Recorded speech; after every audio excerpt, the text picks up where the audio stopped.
Hello, family. Hello, family. This is Toast to Love. I am Isaac McJimpson. And I am Jackie McJimpson. Welcome to Toast to Love. Hope you guys have had an awesome Sunday. Yes. We have. Most definitely. It's been a productive but eventful week. And things are still going. Of course, we are always doing counseling, coaching throughout the week, but we got a couple of things coming up. So you want to hit the announcement? Let's go to the announcement. So guys, please, if you don't mind, check us out on Tuesday nights. Tuesday nights, we are live on the Fly Trap starting from 9 to 10:30, and that is Isaac and Ralph Sweeney. And during that podcast, we talk about love, relationships, and current events, what's going on in the culture. So hey, check us out on Facebook at the Fly Trap on Tuesday nights from 9 to 10:30. Also want to give a plug tonight to Denori. And Denori is a body lotion that was put together by our partner, Ralph Sweeney. He is a fantastic chemist and has put something together that's a premium skin balm. Really, really helps, guys. If you're looking for something to make your skin soft for sundress season or just make those feet comfy and cozy, check out Denori. Also, want to give a plug to our line called Baybo 360. We have a body spray and a body oil. I can show you. Woo-hoo. If you can see it, it's good. And then we also have a spray. I don't know if you can see that, but our online store will actually be open on Friday. Officially, we are finally got inventory straight. Also, in terms of just our online store, we're building it, and it's going to be great. And officially, you'll be seeing something on this coming Friday. That's right. Also, we will not also look at the jump rope challenge, guys. If you're looking to it's for cardiovascular. It's 10 minutes a day. Ralph Sweeney's kind of heading that up, but we're doing the jump rope challenge. If you can't, some people can't jump rope. Try jumping for 10 minutes. Just jump. It's the best thing you're going to do for your cardiovascular health. And just to try to help you to get in shape, stay in shape. It gets your metabolism up. And then jumping for 10 minutes is like running an 8-minute mile. Exactly. So let's get in shape. Let's get healthy. So this week, guys, we're going to be out of town. We will not be live on Sunday. We are traveling to Las Vegas, or we're going to be one of the speakers at the platform. And during the platform, we're going to be speaking, I think, on Thursday. We're on a panel. It's for a group of entrepreneurs that want to know about business entrepreneurs that are studying. They want to know something about relationship. How do we keep our relationships intact while we're in business and becoming successful that way? So we got a little bit of information on that. So we're going to be sharing with them. We'll also, our panel discussion, we're breakout speakers, but also a panel discussion on how do you be in business and do that with a significant other, with your wife or husband. How do you be successful at that? And how do you keep things peaceful, but also be productive? So we're excited about that. We'll be at the platform.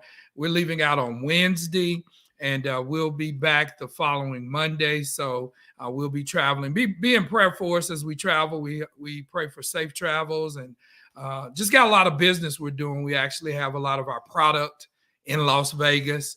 Our body butters. We'll do something on Tuesday where we'll talk more about our different scents, the different effects of it, and how it can be a blessing to your life. And we're excited about our new line. Excited. Most definitely. So thank you. Hey, let's say hello to some people that are watching. Thank you, guys. Christina, thank you so much for joining. Ralph, our partner. Hello. Pam. Hey Pam, my mom is on. Hey mommy. The spray is fire. It is fire. We're really about to sell is. out of what we had. So that's awesome. Layla, hello. So welcome. Hey Tam, so out of Tennessee. So glad you got to join us tonight.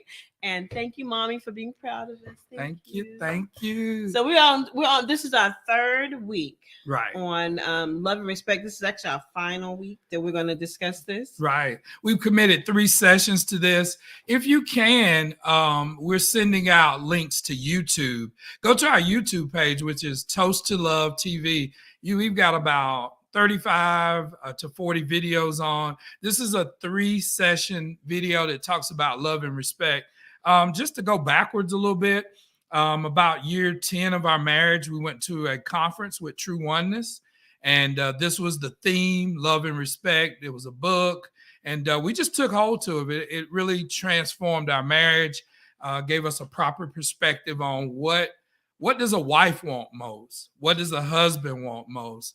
And so we just wanted to reintroduce this. You can go back and look at the first 2 sessions, but this will be our final week where we talk about couples and chairs. But in the book, Love and Respect by Dr. Emerson Eggerich. And shout out to Ernest and Fanita Fuller for actually introducing the book to us. I think it's very important, Jack. I want to say this. We can come up with our own concepts and ideas, and that's good. This Holy Spirit will give you revelation about how to present material to people. But hey, let's don't reinvent the wheel. This is an excellent book. We encourage any couple to go read it.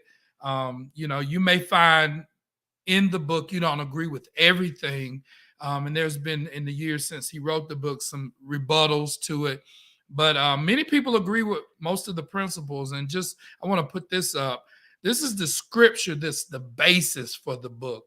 It is a biblically sound book. And so at the end of the day, we want to present material that's biblical, but also practical, things that you can apply. And so this is the basis, Ephesians 5. It says, however, let each one of you love his wife as himself, and let the wives that she respect her husband. And so that's where the concept love and respect comes from. But this week we want to talk about couples and chairs. In the previous weeks, and I just want to put this up real quick. There's a crazy cycle. You want to talk about that for a second? Well, what happens during the crazy cycle is when we're reacting. It says he reacts, and without love, she reacts. Without respect, he reacts. Mm-hmm. So yeah, it's a crazy cycle. And what it's saying is basically this: all of us need love and respect. Right. But what we want to make for sure that we're doing is that we're both giving each other love, that we're both giving each other respect, that we're honoring each other, and all the things that we do and say. Yeah, most definitely. And then there's the energizing cycle. In this, when the husband show love, what the wife needs most, that motivates her to show respect and honor. And when the husband is shown respect, that motivates him to love. And so that's the core concept of the book. But we want to talk about how you get there tonight. We want to look at how do you get to loving and respecting and loving. And, we may have some comments, in the comment section. What say you? Do wives really want that love where we say she's protected, she's provided for, and an environment is created where she can thrive emotionally and spiritually? Do wives want that? So I'm gonna throw Isaac off track a little bit right here. Go ahead. Hey, go. So Isaac, share with them, because we know everybody talking about the slap, the smack, everything that happened this weekend with Will and Jada. Drop us in the comments what you guys think about that. But I wanted Isaac to kind of share a little bit, if he would not mind, because he said something the other day he said it on the Fly Trap, and I was like, wow. About defending. Well, this is what I would say. It's sad that many things are going on. We're talking about this, but this is about relationships. So we want to chime in and what say you? Our job as husbands is not to defend our wives. Our jobs or our role is to protect our wives. And some may say, well, that's what he was doing. I find it that there's a nuance in wording. The world would say defend your wife. What the Bible says is we should protect our wives. And what does that mean? We protect them from any harm, hurt, or danger. And so, she wasn't in physical danger. Of course, her honor, and that's all subjective because it was humor, was in question. But because he hadn't previously, we're talking about Will, and I don't want to be too critical here, but because he didn't protect her in previous situations, he then felt the need to go and defend her. And so I think our role is to protect our wives. We do that daily by providing for them. We do that daily by working in concert with them. We do that by loving them every day. All of that is protection. That's protection. And so, it's hard to say what you'll do in these situations, but I hear the world saying the term, he had to defend her honor. At the end of the day, we need to protect. That means we need to cover our wives, not put ourselves in situations where we would have to defend. And for men, we need to maintain our composure. Every time something is said, we don't go slap somebody, or else, we would have a lot of trouble. It's going to be a lot of trouble. But I think in all, the goal is to protect our wives. And when you study those two words, protect and defend, I think ultimately the job is to protect, and that means to cover. So wanted to say something about that. Jackie threw that in there, good deal. But one of the ways we can protect our wives is reading this book and getting this good information about love and respect in terms of in setting boundaries in terms of the book. And so we're going to talk about couples and chairs. We're talking about couples and chairs. That's one way to energize your relationship, your marriage, is through the concept of couples and chairs. And so the women, they're supposed to do the chairs, and the men, we're supposed to do the couples, because that's what they want. Women want this acronym activating in their relationship, and men, we want the chairs. We want the chairs. And so guys, listen, we're gonna go through these.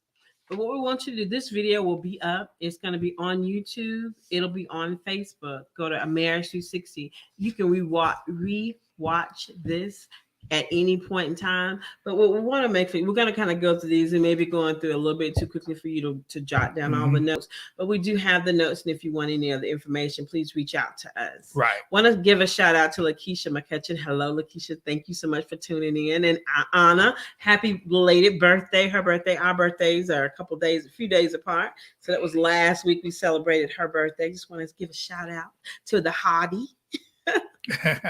Most definitely. So do you want to start with the chairs?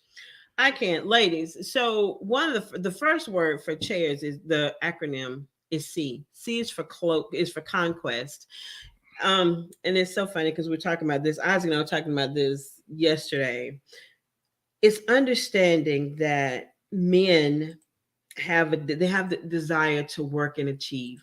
Most men that are protecting, taking care of, providing, and creating atmospheres for us, they have a desire to work and achieve.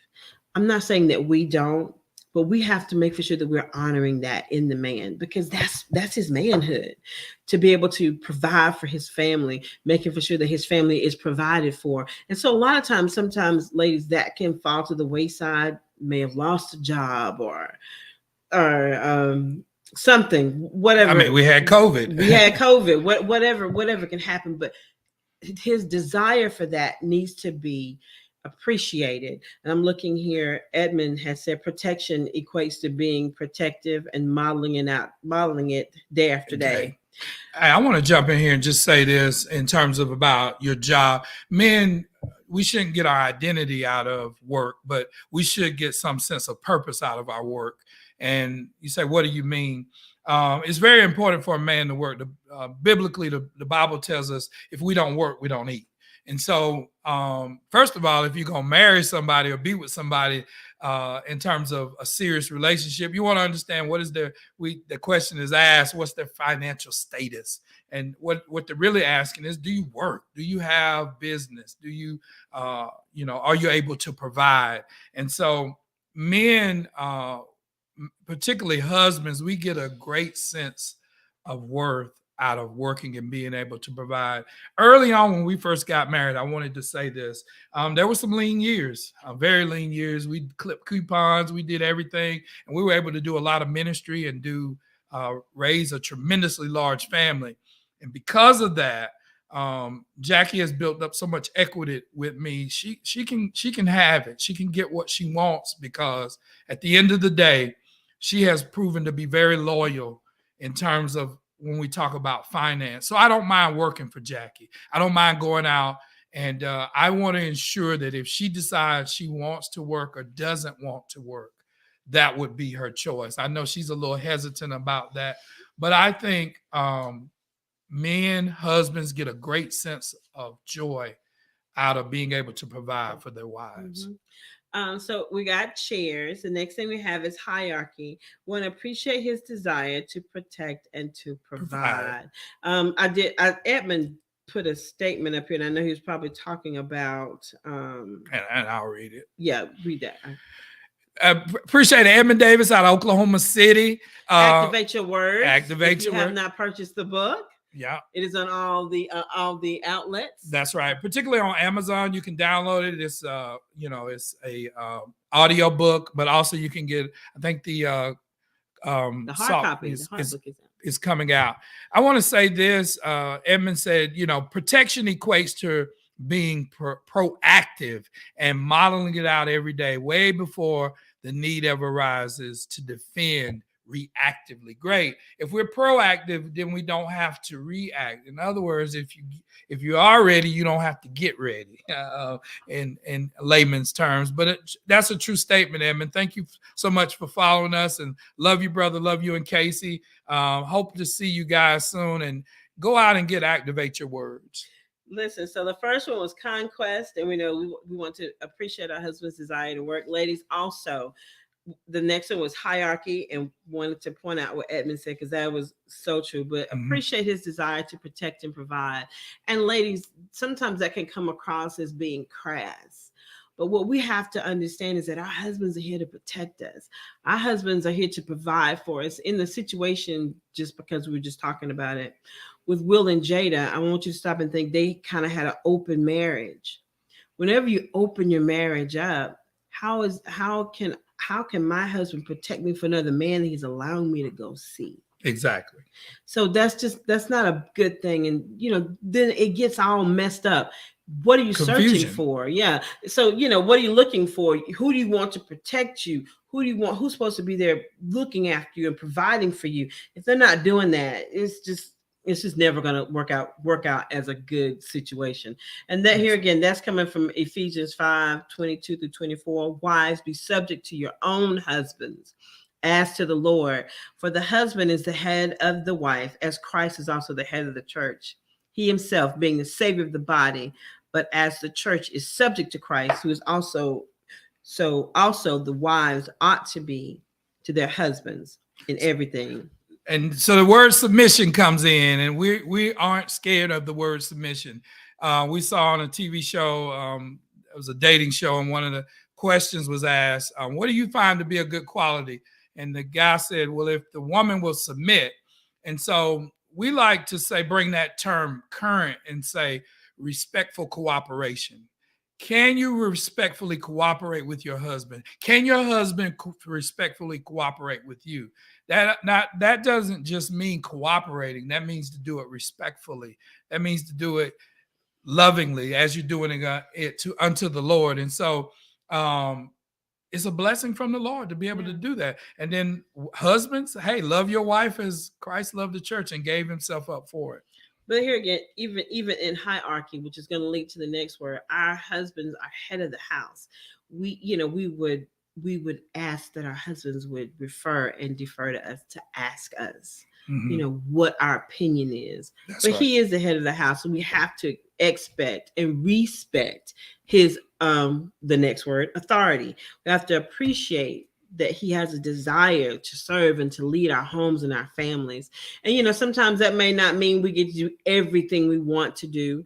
I'm not saying this is my father, this is my husband. And We're I equals. want to please him and he wants to please me. And I guess that's why it's so it's easier for us to defer and refer to each other, because I know that he only wants the best for me, and he knows that I only want the best for him. So I'm not trying to undercut his authority or be more than him. I want my husband to be seen as the strong man of God that he is, and even in our life. The goal is to walk in lockstep, and we're equals, but we just have different roles. And I think that's one of the things that's happened in today's society. We've gotten these roles confused, muddled. And what happens is we have these we have these situations where, what about this? I don't work anymore, and my wife works. You're still her husband. Well, what about this? My wife is smarter than me. She tends to make, and that's true in my situation. That still does not delegate or delete the fact that God has called you to a leadership position in your home. At the end of the day, you're a leader. You can lead, and there's no way to lead from behind. But I do feel like God has created us equally, and we have to walk in our roles. So you say, well, what's your role? Well, hey, that's why you got to get with God and get around other husbands so you can know what your role is in the home. We all have a role. We all have a position to play in our marriage. And so once we get those things confused, once we get out of lockstep with those things, it causes confusion. So that's a lot of problems with a lot of marriages today. I mean, people don't know, you can't lord over me. You can't tell me what to do. You can't tell me where to go. Ladies, he's trying to protect you. It's a point of protection. And we have to look back and say, are you willing to let go of your protection? There's a lot going on out here. And it's a lot our husbands can protect us from that we cannot protect ourselves from. That's right. And glad of it. Let's see. The next thing is insight. Appreciate his desire to analyze and counsel. Right. And, hey, I know with our girls, I mean, even with me, my husband is looking at the way that men are going to perceive what we're doing, what we're wearing, how we're acting, how we're dressing. You think, oh, I look good. I should be able to wear this way. I want to wear this. I should be able to go out and eyes may come in and bless them. You're doing too much. You might need to cover up here or there, because what men are seeing is not what you're trying to portray. And I want to say this, that sounds kind of dominant. Let's look at it from this standpoint. There have been days that Jackie told me exactly what to wear. There have been those days. Hey, this is going to look good on you. You're going to kill that interview, or you're going to do good in that meeting. And so I take her advice, and I generally just go with it, because who has the best interest for me? Her. So if there are times that I feel like, hey, this may look a little better, or just say, hey, slightly do this. That's not an everyday thing. I'm not trying to hurt my wife. I'm not trying to put her in a position where she doesn't look or perform her best. So we both have to look at it both ways. Your husband or your spouse may say, oh, I like it when you really wear this. This accentuates what you look like, and it makes you look great. Don't take that personal. It's not a personal jab or anything. So we have a question. How can you tell the difference between protecting and controlling? So that's a good question. Great question. From Christina Hall. So protection brings security. Protection may be boundaries, and it creates a safety. Controlling will always do harm. Controlling will cause pain. Controlling will cause, when you control somebody, it will cause so much restriction that the person can't grow. When somebody is controlling you, they in essence have to manipulate you. They have to get you to follow what's unnatural. And so that, to me, that's the difference. When somebody is trying to protect you, there's a possible danger, there's a possible safety issue. When you're trying to control, it will ultimately do mental harm to the person. So there is a fine line there. And sometimes we as men, I think we can cross that line to controlling. But at the end of the day, I think it's very important that we all be protected. There's been times where Jackie said, hey, I see something that you don't see. And I definitely take it under advisement, because we don't want our spouse to go out in the world and be harmed. We want them to be protected. And so that is an excellent question. Also, family, what say you? Have you been in a situation where your spouse was controlling? It could be with the finances. You know, there should be a protection of the finances, not a controlling of the finances. People don't believe this. We have an account, a checking account that predates our marriage. It's the oldest part of our relationship, and we share it. All of our money goes into that one account. We have multiple accounts, but we both have access to all of our accounts, and our main account, most of the money goes into there, and we've had it 30 plus years, and people are amazed at that. They say, and we're not saying that's the only way to do finances, but we both have access to it. We both are aware of what's going on. It's a protection thing. It is. And also, I want to say this, and it's going to be different in every situation. Here in our house, I think a lot of, we come into the light when we're going to go out, or, you know, what are we wearing? When I'm talking about protecting, with our girls, you know, it's about our girls are dating. So, you know, when they go out, we want to know, hey, where you going? What are your plans? Because it's stuff that's going on. These are barriers and protections that are set up so that if something happens, you can be protected. And you got to ask yourself, family, is what he's saying to me, is this something that's gonna be detrimental to my life, to my health, to my strength? You know, saying, hey, let us know where you're going. That's not being controlling. That's saying, you're going out, you're going to be out of my protection for a while. Where are you going? I don't want anything to happen to you. Don't go. Don't go here, or don't go there, or don't do this, or don't do that. Controlling, protecting. I mean, you know, that can be a fine line. So protection gives you options. Controlling restricts all options. That's good. That's a good way to look at it. When someone is protecting you, you have options. When you're not protected, you're controlled. You have no options. I think that's a great way to look at protecting and controlling. I wanted to just say something real quick. Hello to Soraya Van Horn, cousin from the Midwest, sister from another mister. We'll be meeting her in Las Vegas. Her and her awesome platform. Yes, on the platform. She's doing some fabulous things with government contracts. She's a good person to know. She's been doing it for probably over a decade. And so just we want to connect people. We really want to connect people. And that's our heart's desire, because we don't have all the information. But we wanted to give a shout out to her as well in Indianapolis, Indiana. Reach out to us. Reach out to her. She's on Facebook. Very knowledgeable. She can show you how to get government contracts. Yes, most definitely. Yeah. So listen, I know we're kind of running short on time. I have two more. Relationship. Would appreciate his desire for shoulder to shoulder friendship. Hey, work with your mate. Be a friend. Your husband is because we as women, we have a lot of girlfriends, and we're always doing stuff, always going out, always hanging. You know, a lot of men don't have that. Not because they're busy, they're working, they're trying to make our lives better. Hopefully, in most situations. But what we want to do is make sure that we keep our relationship with our spouse, keep our friendship up. And what I'm giving you, these are things that we as women can do.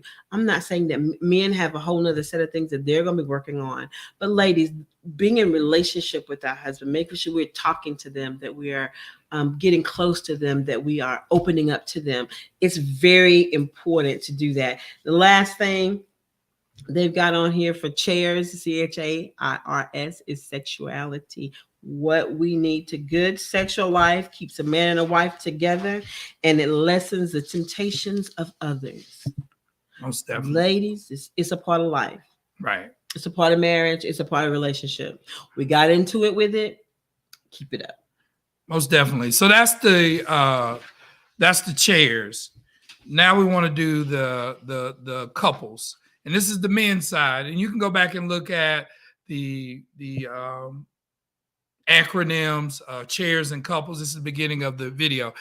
The closeness, men, our wives want closeness. They want us to be close to them. They want us to be in proximity. I think that's very important. One of the adjustments for most men who are newly married is you may have guys you hang out with, guys you go do activities with.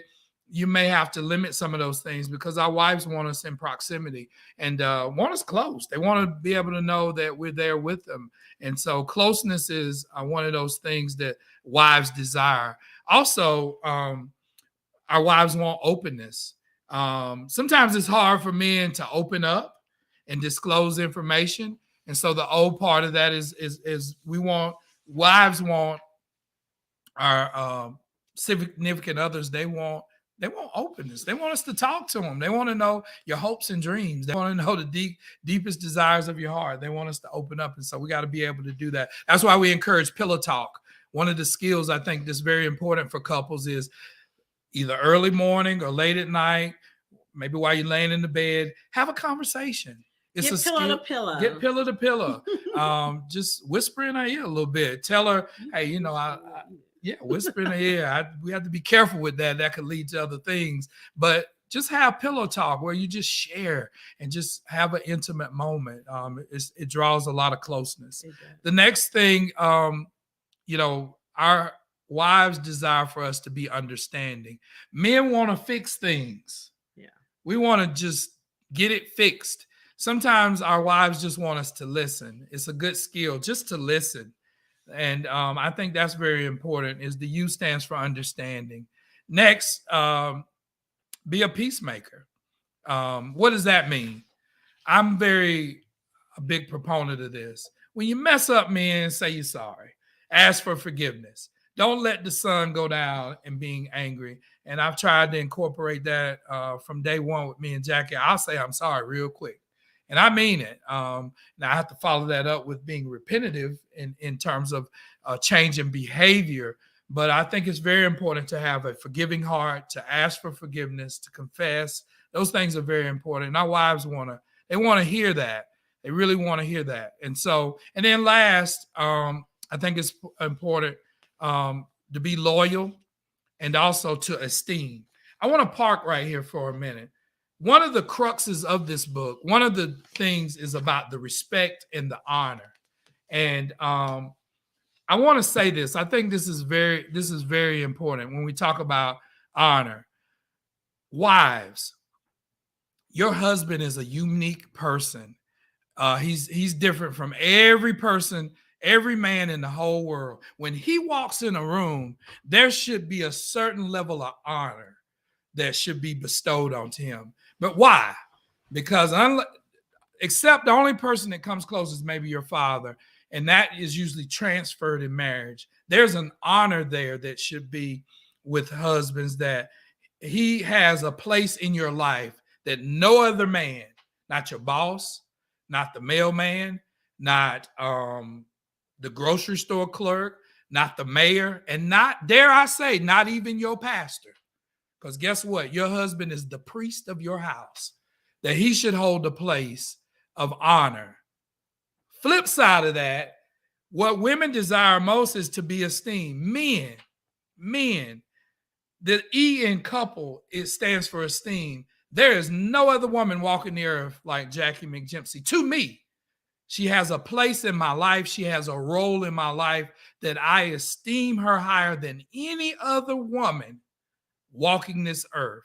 That's what we're talking about when we talk about respect and honor, that you get that going full circle, that you get women esteeming and honoring their husband as the preeminent man in their life, and men also esteeming and cherishing. I cherish this woman. I owe you.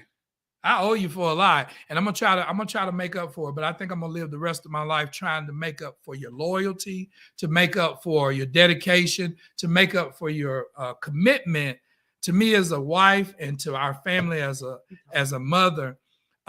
She has a lot of equity with me. That's what I think our wives want. They want us to cherish them in this way, and I'm encouraging you husbands to do this. Cherish your wife. Because there is no other woman. I esteem my mother highly, but I think the most influential woman to ever be in my life is my wife. She's seen me at the worst points. She's seen me at the best points, and I esteem her. No other woman can walk in her place. And so when we talk about respect, women, give your husband that respect, but also men, do that for your wife, because it will unlock some things. The other session we were talking about, unlocking some things. And I think that's very important. When you get that type of circle of appreciation going, it's a beautiful thing. I think that's what we're all hoping for. Have we always lived up to that?